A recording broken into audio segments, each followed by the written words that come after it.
Hello busy బీస్, welcome to my channel little happiness. So ఈరోజు మనం అఖిలానందన్ ఇంకా అద్వైత్ది డైలీ రొటీన్ ఏం చేస్తారో చూసేద్దాం. సో మార్నింగ్ లేవగానే ఇంకా తన వెహికల్స్ పట్టుకొని ఆడడం స్టార్ట్ చేశారండి. ఆల్మోస్ట్ ఇంకా 7 అయిపోయింది. అర్జున్కి ఏమో ఈరోజు పేరెంట్ టీచర్ మీటింగ్ ఉంది. సో అర్జున్ అయితే త్వరగా బ్రష్ చెయ్యి అని చెప్పేశానండి. త్వరగా వెళ్ళి బ్రష్ చేయడం స్టార్ట్ చేసేసారు. సో బ్రషింగ్తో పాటు అర్జున్ స్కూల్కి వెళ్ళాలా వద్దా అనే థాట్లో ఉండిపోయాడండి. సో అఖి కూడా చాలా సిన్సియర్గానే బ్రష్ చేశాడు. బ్రష్ చేసిన వెంటనే పాలు తాగడం అలవాటండి. సో ఇద్దరు పాలు తాగేశారండి ఒక దగ్గర కూర్చొని, చాలా సిన్సియర్గా, చాలా క్యూట్గా ఉన్నారు కదండి.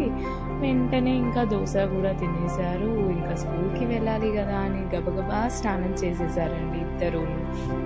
సో అక్కి అయితే నేను కూడా రెడీ అయిపోతా మమ్మీ, అన్నితో పాటు నేను వస్తా అనేసి రెడీ అయిపోయాడండి. సో ఇంకా మనం స్కూల్కి వెళ్ళడానికి రెడీ అయిపోయాము. ఇంకా బయటికి వచ్చేసారండి. ఈరోజు పేరెంట్ టీచర్ మీటింగ్లో అద్వైత్కి ఏం ఫీడ్బ్యాక్ ఇచ్చారో చూడాలనుకుంటున్నారా? సో వీడియోని చూసేయండి. అద్వైత్ వాళ్ళ టీచర్ ఏం ఫీడ్బ్యాక్ ఇచ్చారు, ఏం రివ్యూ ఇచ్చారో చూసేయండి. చూసి అలాగే మా వీడియోని లైక్ చేయండి, షేర్ చేయండి, కామెంట్ చేయండి అండ్ సబ్స్క్రైబ్ చేయండి.